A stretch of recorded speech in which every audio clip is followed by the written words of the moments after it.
बिस्मिल्लाहिर्रहमानिर्रहीम। आज की इस वीडियो में हम क्वेश्चन नंबर 1 सॉल्व करेंगे, जो कि Canadian professional engineering technical examinations December 2019 से है और इसके लिए एक स्टूडेंट ने फरमाइश की है जिसने कि प्रोफेशनल इंजीनियरिंग एग्जाम में अपीयर होना है।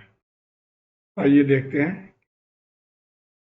तो ये क्वेश्चन बहुत सिंपल है। इसमें for the circuit shown calculate the equivalent resistance at RAB, यानी इस पॉइंट पे जो इक्विवेलेंट रेजिस्टेंस है वो हमने निकालना है।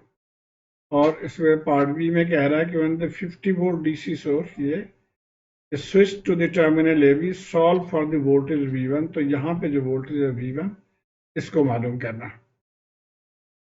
तो आइए हम पहला पार्ट जो है उसको देख लेते हैं। इक्विवेलेंट रेजिस्टेंस के लिए हमने ये सर्किट अलग कर लिया। अब इसको आप चाहे जिस तरह से मर्जी सॉल्व करने की कोशिश करें, सीरीज पैरेलल में आप इसको सॉल्व नहीं कर सकते। तो इसके लिए एक टेक्निक हमने सर्किट में पढ़ा है, वो है डेल्टा वाई कन्वर्जन।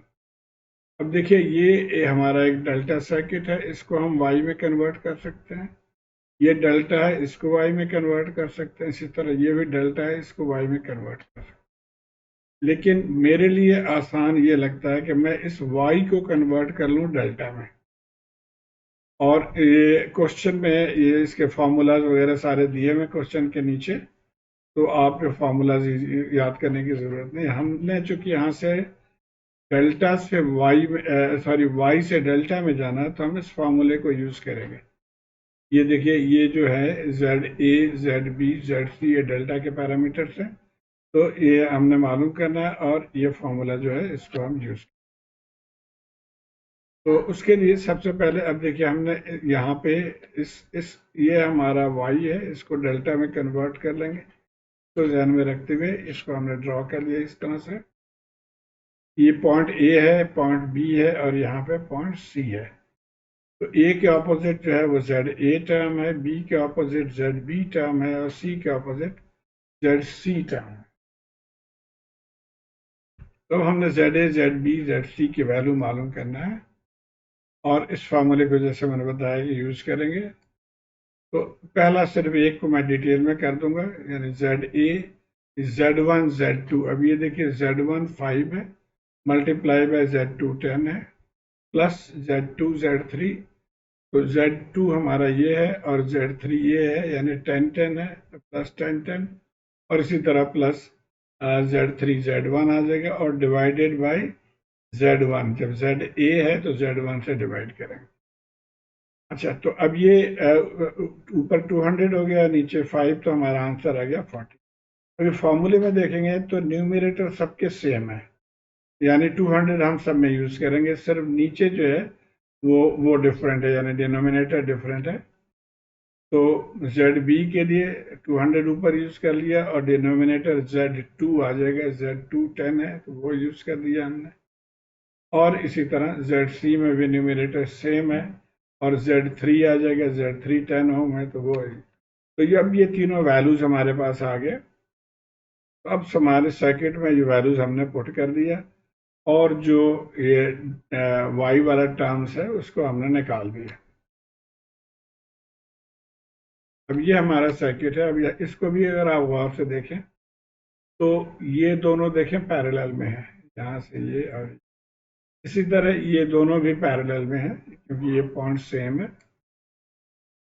और इसी तरह ये दोनों भी पैरेलल में, तो इनको हम पैरेलल में सॉल्व कर लेंगे। और उम्मीद है आपको एक तरीका पता है पैरेलल सॉल्व करने का। जैसे इन दोनों का मैं दिखा रहा हूँ कि 12 इन पैरेलल विद 20, तो ये फार्मूला है। आप इसको ऊपर मल्टीप्लाई कर देते हैं, नीचे ऐड कर देते हैं तो 7.5 हो जाएगा। इसी तरह इसको सॉल्व कर लेंगे तो 15.3 आ जाएगा और इस दोनों को सॉल्व करेंगे तो 10 आ जाएगा।